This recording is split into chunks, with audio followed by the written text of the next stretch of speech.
Good morning, everybody. Good morning, good morning. Perfect. I'm so excited to see everybody here this morning. It's always a privilege and an honor to just be here with all of you, spending time chatting, talking, getting to know one another a little bit better. Super excited to see the sunshine again. We had that storm come back. I'm like, no. All right. All right, so want to let you know we have 31 people here today in person. Yay. Love that. And we have 4 people online. I love our online people, but I'm super excited to see that number going down, down, down. Because I want everybody to come here in person, spend time networking, getting to know one another, and again, supporting one another. I just wanted to share a little story this morning, and I got Bill's permission to do so. Because I know every time we meet, I like to share with everybody just our vision and our mission, and just how passionate I am about getting the word out to the community. And I'm so excited because Bill joined us this morning. It's his first time here. Bill, just raise your hand. And Bill is here because he heard about our meetings on the chamber, like a chamber kind of announcement, information that goes out to the community for the chamber. And I'm just so excited that that information made its way out to an organization that has a lot of membership, a lot of people that know about it. And he's here as a result of that. And in speaking with him, he is also the person that we're trying to connect with in the community, because Bill has 2 parents. He is the adult child, and him and his wife are the caregivers for his parents. And so it's been a really big commitment. It's been a lot of additional stress, emotionally and physically, that they've added into their lives. And so to be able to come here and find the information and support that him and his family needs, he's the person that we're after in this community, is those people that need our support, need the information, and they have found a home by coming here today. So thank you, Bill, for coming today. We really appreciate you coming. Glasses back on. So if you did not have an opportunity to get your card into the basket for the raffle, make sure to do that. We'll do our little raffle when we're all done. And just to remind everybody, the vision and the mission and the values of our Oaks community is to proactively serve and educate each other in pursuit of synergistic solutions with seniors and their adult children. Our vision is to create a unified senior resource team to support each other and the seniors that we serve. And our values are integrity, synergy, service, and collaboration. We are up 9 people on Facebook. Our goal is 350 people this year. So keep inviting, keep sharing content, keep letting everybody know about us.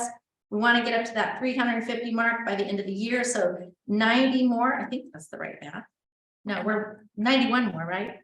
89 or 91. Just want to make sure that everybody knows to continue to let myself or Amy know if you have any ideas about our November and December meetings for community service opportunities. I want to thank Joanne Ramos. She came forward from the Salvation Army. She provided us with a great idea. So we're still looking for additional ideas to get out there and support our community during the holiday season. Okay. So I'm going to open it up to anybody who has any announcements right now. Anybody who want to share what you got going on? Gonna run around like Oprah. Yeah. Everyone, so those of you who don't know me, my name is Stephanie. I am the director of sales and marketing at Stratford Environment Park here in Modesto. We are doing an event with Community Hospice. We're doing a cornhole tournament. It's going to be on June 15th. I've passed invitations out to some of the rooms, but not everyone, but everyone is invited. So please let us know. We are doing and we have availability for 18 to compete. So the sooner you let us know, the better. Even if you don't want to compete, though, it's a great opportunity to come out and network. And we'd love to see you all there. Thank you. Anybody else? Just raise your hand and do that. Good morning. I'm Teresa from Care to You Oral Care Administrative Services. And we are a nonprofit that provides oral care to people with health needs or absence. I've mentioned it before, we are having a big event. On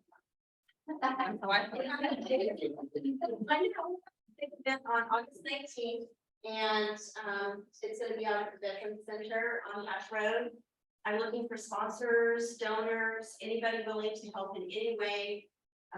We're having oral care services, we're having medical screenings, and I just got confirmed this morning that we're having an optometrist there with a van, and you can get glasses same day if it's a very simple prescription. So it's dedicated to veterans, first responders, and their families, but I'm not going to turn anybody away. So first come, first serve. If you have people that need to kind of get there early, please take a look at my information. I'd love to have help. We can't do it without support. And secondly, I'm the sale lady today. The Veterans Employment Committee and Care to You, we're having our annual Mike's Roadhouse drive-through dinner. And we kept the price this year at $15 a ticket, and which is awesome because you get a ton of food. And it goes to 2 nonprofits for veteran services. So that's June 15th or June 21st, 6:30 or 4:30 to 6:30 drive through, $15. It's shipped. All right, thank you so much. Thank you. All right, anybody else? Just raise your hand. Don't be shy. All right, good. All right, perfect.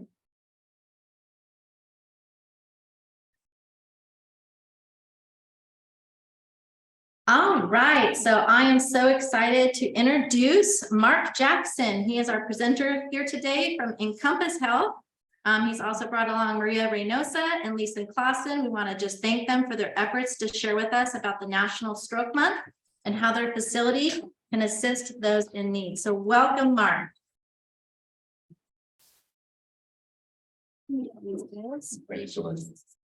I think I'm gonna use. Can you guys hear me here? No. This one's not on. Oh, you have to turn it Okay. Oh, you have to turn it on. That would be helpful, right? How's everybody doing this morning? Let me turn this off so I don't have double reverb. Can I just set your mic over here? Yeah. First and foremost, thank you guys for letting me come and speak at your group this morning. It's a nice big group. I don't like to make things too harsh because we all know that a stroke it's a very difficult subject to broach. So, you know, I'd like to, first and foremost, to take the time to say that us as healthcare providers and, you know, putting people in the right spots for recovery is always such a great, big, huge help to the community. So give yourselves a hand first and foremost for that. Yeah. Secondly, who all in this room, and I want a show of hands, has been affected or knows someone who has been affected by someone who's had a stroke? Pretty much all of us, right? And that shows you right there that the gravity of CVA is very, very, very, very large. I don't like to do numbers a lot, but I'm going to share something with you because even for myself, as someone who's been in this profession professionally for 27 years as a clinician, I am a stroke certified clinician, meaning that I spend a lot of time at a lot of different hospitals learning about how to help in stroke recovery. And that's something that I was really proud of before I stopped clinically just a couple of years ago working with these patients. So I'm still passionate about that. This number really shocked me. Every 3 minutes, someone dies from a stroke. Every 3 minutes. 47% of US adults have hypertension. How many people are in this room today? Over 30. So 50% of us have hypertension. I know I do. I'm working on it. But that it's just something that you really don't think about until it's put in front of you. And then 80% of individuals with hypertension in some form, fashion, or another end up having a neurological event. That's a scary number. Has anyone, they know how to identify when someone is having a stroke? There's a couple of different methods, right? You guys aware of it? Slurred speech. Slurred speech. Go ahead, start yelling them. This is informal. Go ahead. Fast. Fast. Fast. Say again over here. Weakness. Right. So this young lady mentioned fast. And I'm going to tell you what fast means. It's a way to identify. First, facial drooping. If someone is talking to you and they're really having, normal speech pattern, and all of a sudden the speech pattern changes and their face starts to slide, maybe it's time to start asking questions, especially if they have a history or something in their background. Arm weakness. They put an arm up, all of a sudden the arm just goes back down, okay? They have difficulty with speech. Now, there was a really interesting video that I saw about a year ago, and it was a reporter. I don't know if you guys saw this. She actually had a stroke on television.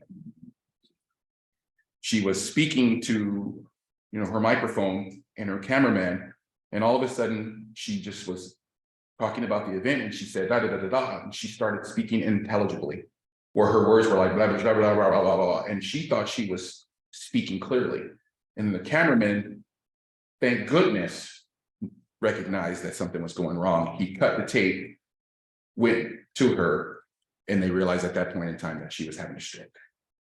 She was 36 years old. So this is why I think we all need to be aware of this, of strokes and stroke awareness, and why Stroke Awareness Month is really good. And honestly, to me, it should be Stroke Awareness Year. It should be Stroke Awareness Decade. It should be Stroke Awareness Lifetime, because just giving it 1 month doesn't do it justice, okay? When I was young, I'm gonna say I was 13 years old, I used to live with my grandmother in the summers. I had a very strong relationship with my grandmother. She was, to me, she did everything for us, and she was just the most wonderful person in the world. That summer, she had a stroke. As a 13-year-old kid, I didn't know what to do. But I talked to my mom and I talked to the doctors. And at that point in time, I realized this is something that I need to help with. I didn't realize that it was going to end up like this in my career, but I'm glad it did.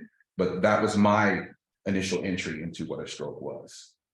This was a woman who would go and pick oranges off a tree when she's 80 years old, and do all this great stuff and take care of all of her grandchildren, who was debilitated and now could not move and could not talk. So I learned as much as I could. And I think at that point in time, I decided I was going to help as many people as I could. Why is rehab important? You guys want to take a stab at this? Why is therapy important post-stroke? Anyone? There is a limited amount and a limited window of opportunity. Yeah, there is. But one of the things that I was taught by several neurologists is that stroke recovery is a continuum. It starts after the stroke and it continues for the rest of their life. So the opportunity is always there. One of the things, and this I will agree on your point, is it is important for early intervention, because the sooner we start the recovery and the intervention, the better the chances for outcomes, right? Who all is home health in here? Does home health therapy or home health nursing or connects people with home health? You two back there? You three? So when you're looking at your patients, your clients at home, can you tell the ones who've really been working early versus the ones who probably didn't get a lot of work in? You can tell a little bit, huh? This is why rehab is important. If a person comes into a hospital post-stroke and they have hemiplegia, which means they can't move a lot on one side versus another, or they have a speech issue, or they have a swallow issue, or they're having difficulty coordinating their muscle movements, it's like a great train wreck. When something happens in the brain, everything gets scrambled. You got to figure out how to rewire. Rehab is one of the most important components of that rewiring, because now we're showing individuals how to adapt, how to modify, how to fix, and how to redo things so they can go on with their lives. Because quite often when someone loses the ability to move, especially if it's a dominant joint, what do they think? My life is over. I can't really do it. This was my right hand. This was how everything worked. And this is where you as professionals and us as professionals, especially in rehab, we get to introduce to them. Now, let me introduce you to your other side, because this is going to be important in your recovery now. So I'll speak a little bit about what we do in acute rehab at Encompass. Does anyone know about acute rehab? Who, show of hands, who knows acute rehab? That's it? Okay, that's fine. I'm not hurt at all. Yes, I am. Okay, I need the other microphone. All right, acute rehab. Who knows about skilled nursing facility? Everybody. Okay, you guys are gonna love this. If a patient goes to the skilled nursing facility, and in skilled nursing facilities, every level of care is important. They're gonna get some rehab, right? They're gonna get a little bit of therapy. They're gonna get up and move a little bit. But the emphasis is not on the recovery factor, it's more on the get better factor. Acute rehab is a specialty hospital designed to provide 3 hours a day of physical, occupational, and speech therapists. The nurses are trained rehabilitation nurses. There is a medical director who is following the patient in the hospital. There's respiratory therapy if necessary for the patient. There's a pharmacy who's handling all the medications. You know, and dietitians who follow all their diets. So if you're looking at the arc of recovery for a patient and who's recovering from a stroke, let's say a classic patient has diabetes, so they're on a modified diet, or they're having issues swallowing and they need a modified diet from whether it's a puree diet or so there's a speech therapy now is involved. And they were independent at home, taking care of themselves before all of the stroke issues. And now they need to relearn how to take care of themselves again. So occupational therapy steps in and starts working on their ability to recover and train and modify on neural techniques. And then physical therapy has to help them relearn how to walk, gait patterns, emulation whatsoever. I'm not going to give you all the chart. But now you see the difference. 3 hours a day of learning how to take care of yourself and recover. Against, okay, well, we're going to give you something. If your family member had a stroke, do you want them to have something? Or do you want them to have 3 hours a day of therapy? Right. You want them to have 3 hours a day. And it's, again, no disrespect to skilled nursing facilities. Very important. However, we're talking about getting that patient back to their injury, right? Brought a couple of success stories for you guys. So you know. First patient. Major CDA affected her right side. Could not use her right side. 50-year-old mother of 2. When she came into our facility, he was a max patient, meaning she needed a whole lot of help. She couldn't walk, and she was having communication issues. So she was having trouble putting her speech together. When she left our facility, and this was after, you ready for this? Now, this period is not indicative of everyone, but these are the ones that picked. She was there for 10 days. She left at modified independent. She was walking 300 feet with a front row walker. She was baby dressing herself. She was able to cook for herself. She was able to hold her grandchild. Okay, do you know how important that was to her? Because one of the first things she said when we went to look at her in the hospital was like, I will never be able to hold my grandchild again. She left with her grandchild in her hands. Wow. Clap for her, not me. Right? That's cool. Here's another example. 38-year-old man. Now think about this before. I know at 38, I was acting like I was Superman, right? I'm jumping off rocks and doing all kinds of crazy stuff. I'm like, don't break me. Please don't break. Right? This young man had no prior medical issues. No prior medical issues. aneurysm, stroke. 38, right? He was pretty much substantial, just being almost dependent when he went into the hospital. He was in the hospital for a while. He came to us at an access level, pretty impacted for a 38-year-old.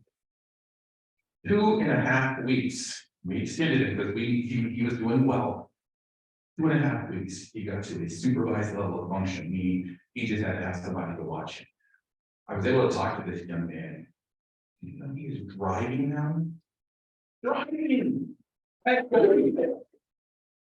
And a lot of that has to do with the combination of not only skill, because they were involved, not only the acute hospital, not only inpatient rehab, home health. So the combination of the art of recovery for that patient, 38-year-old, massive aneurysm stroke, now is not back to working, but he's back to living. Give him a hand, right? Absolutely. And then the last patient that I had, he wanted to make sure I talked to you guys about. Because I had to let him know, I said, I'm not getting your name, because you tell my name.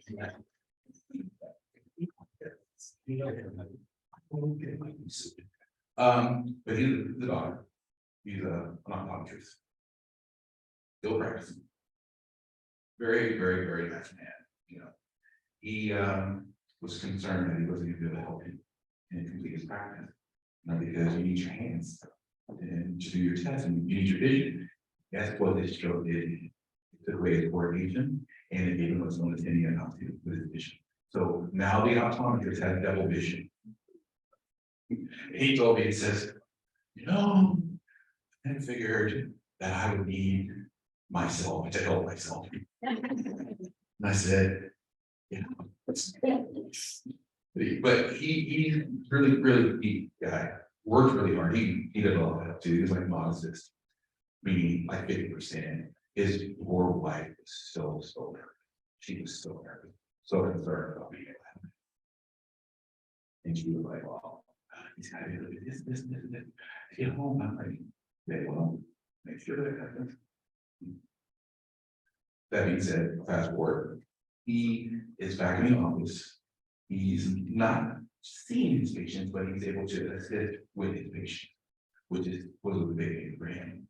So, and hopefully, you know, that'll continue him on the rest of his path. But again, pretty looks dark in the beginning, but he survived with a combination of, you know, the acute with inpatient rehab and home health. He made it home in about 2 weeks, which is outstanding for anyone who has a neurological event. So those are the 3 stories I just wanted to share with you guys, so you can see the gravity of not only what we're doing in inpatient rehab, but what you're doing in your areas and how we are helping. And that's those stories. If you guys have any questions about inpatient rehab, if you do, I highly recommend that you talk to Bria or myself, or you come by our facility, which you're more than welcome to do. We're open all over the Encompass. And then we'll do a tour, take a tour, see what's going on, see what's happening there. It shouldn't be a secret. Next time we talk, everybody's name should be up. So that's all I have for that. I'm open to questions now, so please ask any questions about stroke, recovery, anything. Yes, ma'am, over here. No, like what kind of access and involvement families have while they're there at.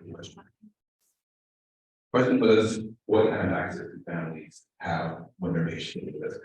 So, you know, we're still kind of coming out of the COVID square, but it is important that we interact with our families. We do family trainings with our patients and families because that is very necessary.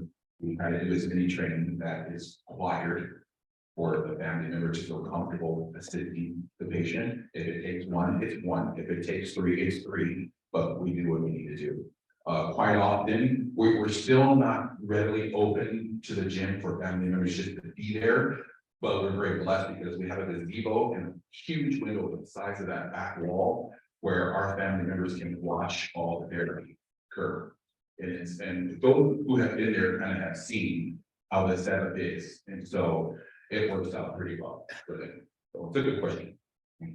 Anyone else? Please ask. Yes. For those that unfortunately do not recover, Yeah. what is the next step? So the question was, for those who don't recover, what is the next step? Again, you know, in a career where we want our patients to come go home. However, that does not happen all the time. Sometimes if they get to a point where they're just not quite ready to be at home with a family member whatsoever, we start looking for alternative discharge plans. And so sometimes they will have to go to skilled, sometimes they, go to board care. It just depends on the level of where they're at and the involvement. So, but right now, we're doing pretty good, and we just look at our numbers, our matrix. We're getting about 8 out of 10 hope, which, man, to considering that's pretty good. So, yeah, we feel pretty good. We'd like to get 100%, but we know how hard it is. Good question. Any other questions? Is it a private pay program? No, it's not. We serve anyone. We take in Medi-Cal patients. We do Medicare, we do insurances, all the insurances, HMOs, and we have to get pre-auth, so that takes a while, but we're pretty good about, letting the companies know the gravity of the situation so they can return quick. We've even done a couple of pro bonos, where we had a young lady who she suffered a crazy injury and this is a way of stroke, but just to kind of give you an idea. She was in Yosemite, fell off a mountain. She was from New Zealand.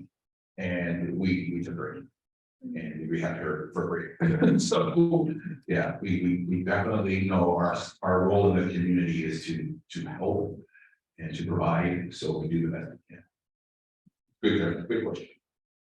Yes, ma'am. Curious, for the younger clients that you have, Mhm. are they primarily, what do you think the source is? Are they accident related or? As far as programs, it could be a multitude of things. I never put a predictor on, but I just kind of go with what I see and the doctor tells me. This gentleman, the 38-year-old, no history of alcohol or drugs, active, very active. What the neurologist told me, he said, is just an unfortunate set of circumstances where he just flipped a coin and unfortunately it landed on a backside. He had the aneurysm, which led to the stroke. And then we personally know a gentleman that we're working with, 45 years old, running around, seeing patients, doing all that stuff. 48 hours later, we get an update that he's in the hospital because of an aneurysm. I mean, you just don't know, So I like to call it the unlucky lottery. So sometimes we just get unlucky, unfortunately.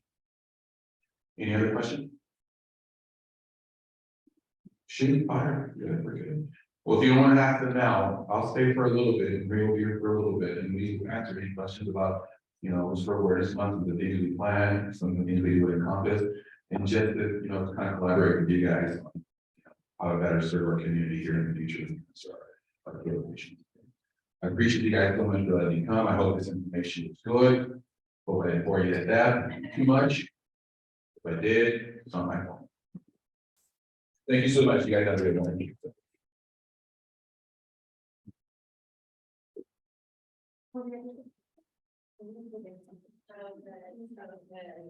Thank you so much. Yeah, we're ready. My fault, guys. So, sorry, guys. This book, if you want to come and kind of see the resource, this is a great resource for your patients. It's called Living with a Stroke. It's pretty baseline, but it's really detailed. So it's a good resource for your stroke patients. So you can come up and talk about it over here. I'm not selling it. It's just about to be used. That's all. Thank you, guys. Thank you. I don't know about you guys, but I'm so inspired right now. I'm just like, this lights my fire because our community is so incredible. We have so many people that love to serve. They have a servant's heart and we want to be out there making an impact, being a resource to our community. And I'm just so inspired by the work that's being done over at Encompass Health. And thank you so much, Mark, for presenting today. All right, can we get some lights, camera, action? And our next meeting will be Thursday, thank you, Amy. Thursday, June 18th, here at 10 a.m. We will be hearing from Tammy Mason from A Touch of Love in-home care about Alzheimer's and music therapy. So I'm excited to hear about that. So make sure to mark your calendars. We open the doors at 9:30 so that all of you can come and network, spend time getting to know one another. And let's go ahead and do our raffle.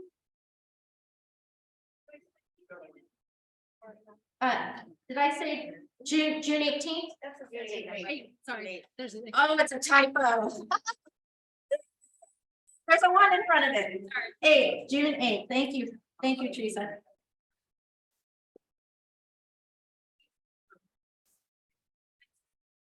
Yeah. Oh, yep. Thanks.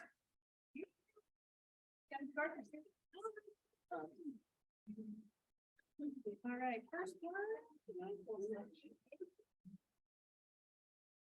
Drum roll. Ramsey. Yeah.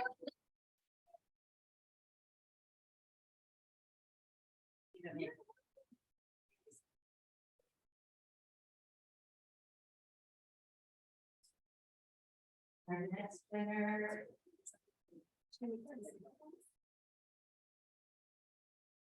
Charmaine. I'll flip it over. Oh, Michael.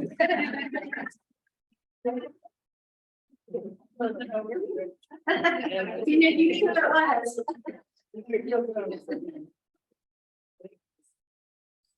All right, just a reminder, if you made an announcement today, make sure to provide our content to either Jeannie Duckworth, provide your content to Jeannie. Hello, Jeannie. So she can get that posted on our Facebook page. As always, thank you to Community Hospice, Allison and Jan, who do a fabulous job of creating a really wonderful environment for us to meet.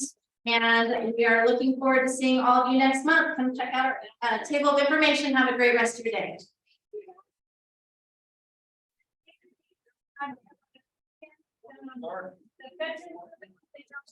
They were gonna be here for June 9th. They're doing a National Women's Veterans Day event, so any of you guys who can make that or know someone who could use that information, your flyers you can take with you. Thank you.